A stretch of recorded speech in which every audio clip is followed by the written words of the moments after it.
If you want to fix this problem on Facebook, the first click settings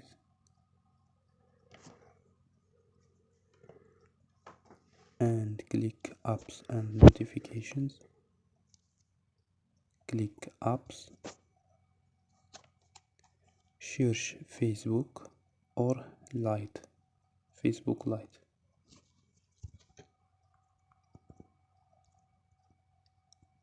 and click storage. Don't forget the Facebook code and click manage space.